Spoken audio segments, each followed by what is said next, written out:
Hi everyone and welcome back to the channel. Today we're tackling in the first of a two video series the hot topic in the rugby world of proposed rule changes.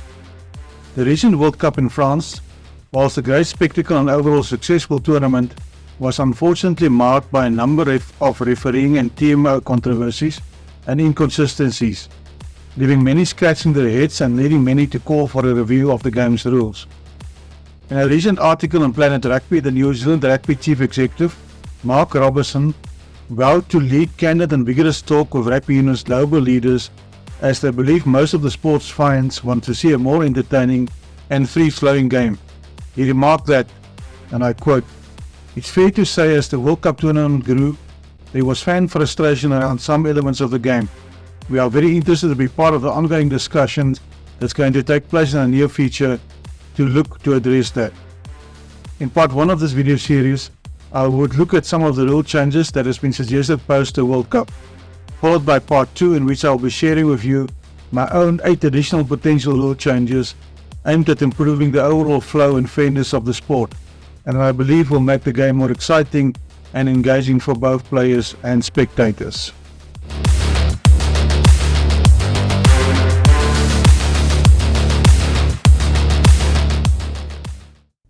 In a November 2023 article in the UK The Telegraph, the rugby correspondent Charles Richardson proposed the following 10 rule changes to improve the game. Firstly, stop coaching. Referees need to communicate less. If a player is offside from chasing a kick, don't tell them to get back, penalise them. If a player is offside at the ruck, don't tell them to retreat, penalise them. If a player is deemed off their feet at the ruck and continues to contest for the ball, don't tell them to leave the ball, penalise them. Discipline would improve with players no longer willing to push the laws to the absolute limit and beyond. I support this proposal. Number 2.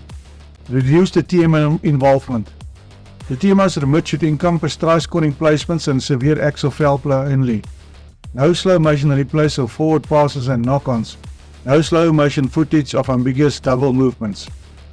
I'm hesitant to fully support this proposal because it would not address errors missed by referees leading up to tries, leaving the door open for even more refereeing controversies and fan discontent.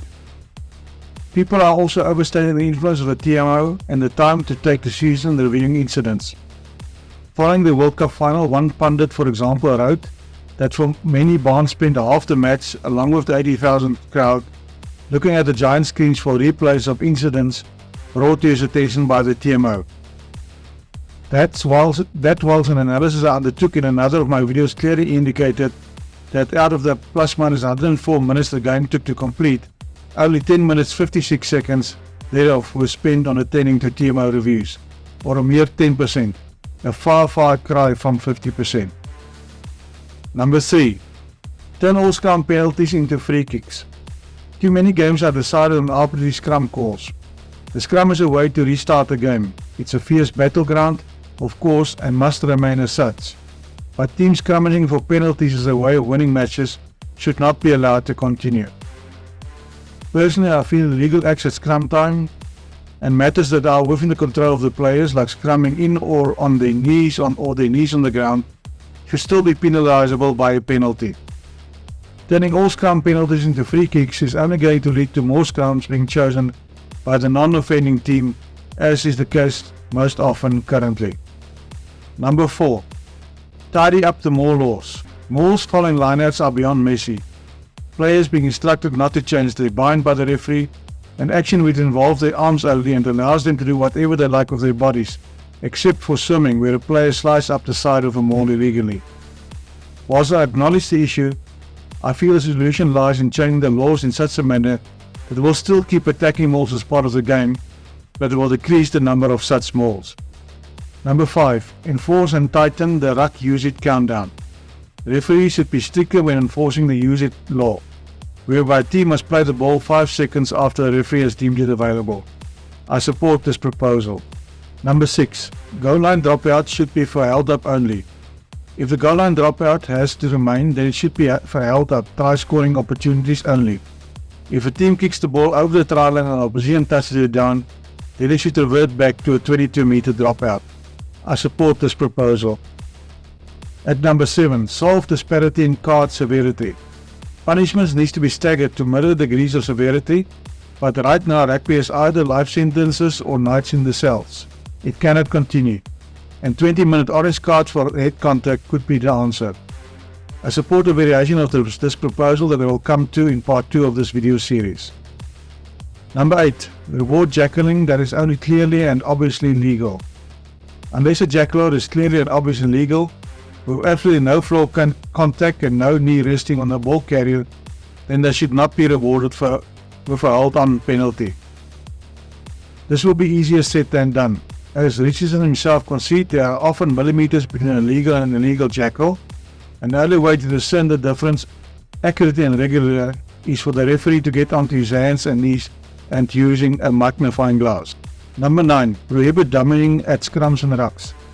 This is already inside the rugby laws, yet scrum halves get away with murder in this area. Dummying mainly box kicks but also passes from rucks, scrums and mauls. Prohibit the dummying and allow more pressure on the clearance. Personally, I have not observed this being a big problem in rugby. And lastly, at number 10, abolish the nonsensical direction of hands forward pass law. No one knows what is a forward pass anymore. If anyone even dares to contest that they do, they are either a wizard or a liar. Passes which look blatantly forward are cleared owing to the direction of the attacker's hands, while passes which often look marginal are analyzed to within an inch of their life. Personally, I agree this is an area that has become problematic, but not sure how to address it. For the moment, the directions of the hands at least provide a benchmark. In an October 2023 article, the online sports editor for the New Zealand Herald, Luke Kirkness, argued that RugbyUnion is facing a looming crisis and that the game is losing its appeal, with many turning to alternative sports like basketball due to perceived complexities and lacks of engagement. He proposed the following 6 rule changes to improve the game. At number 1, red and yellow cards. Implementing a system similar to the NRL, where players are initially placed on report, allowing them to stay on the field while addressing potential infringements after the game. Teams could bring on a replacement for a yellow-carded player for non-malicious accidental head contact, so the team can play on with 15. For red clashes only, allow the 15-minute red card advocated by the Southern Hemisphere. That is where the player is sent off, but the team is permitted to replace him after 20 minutes. I support a variation of this proposal that I will come to in part 2 of this video series. At number 2, TMO and officiating. Limit TMO intervention to only serious, reckless or cynical incidents and allow referees to make more on-field decisions. I've already commented on this proposal earlier. At number 3, set piece. At scrum time, halfback should be required to stay behind their own number 8's feet. If a team has won a scrum, they should not be inconvenienced in how they choose to use the ball, and this would encourage better ball use. In addition, if a scrum goes down or the front row pops up and the ball is at the number 8's feet, it should not be reset with either number 8 or halfback playing the ball. Prop should be able to put a hand on the ground to stabilize the scrum, arguably even a knee. Further, a shot clock for scrums and lineouts. You've got 20 seconds from the whistle blast to the ball going in. Lastly, in a short lineout, the defending team has to have one more player in the lineout than the attacking team. This would create an incentive for the attacking team to run the ball carrying loose forward outside the first 5-8, giving an overlap advantage to the team that didn't kick the ball into touch. Personally, I'm not so sure about some of these suggestions, especially allowing players to put their hands or knees on the ground to stabilize the scrum. This will mean that such players will not be properly bound, which will lead to inward scrumming, compromising player safety, unless the offer means that the player must once stabilized fully bind. If so, this would make scrum setups even longer. At number 4, ban the rolling maul. Ban rolling mauls at the defending side's 20 meter zone. That would bring more emphasis on other set moves from the line-out and more use of the backs and creativity. Every rolling ball would be permitted only one stoppage before the halfback has to clear the ball. If the ball keeps moving forward, fine, but as soon as it halts, the ball must be cleared. Whilst I acknowledge the issue, I feel the solution lies in changing the laws in such a manner that will still keep attacking mauls as part of the game, but it will decrease the number of such mauls. At number 6, point changes. Change scoring so that the penalty goal is worth only 2 points, forcing players to score more tries to score more points. Additionally, conversions could be increased from 2 points to 3 to further entice running rugby. Personally, I feel that there is no need to tamper with the current scoring system and that there are other ways and better ways to encourage more attacking rugby. Decreasing the points for penalties to only 2 points is going to incentivize players to rather concede 2 points, especially in the red zone, than a try. Lastly, at number 6, offside zone. Move the offside ruck back further behind the ruck and enforce it properly to give attackers more time. This proposal has merit in my view.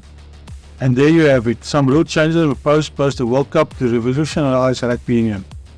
These ideas aim to enhance fairness, promote attacking play, and keep the game flowing seamlessly. What do you think of these suggestions by the rugby pundits? In the upcoming second video in the series, I will be sharing with you my own 8 potential rule changes aimed at improving the overall flow and fairness of the sport. Thank you for watching. If you enjoyed this video, please give it a thumbs up and subscribe to the channel for more rugby content. Look out for the second video in this series that will follow in a few days. Until next time, stay safe and keep playing.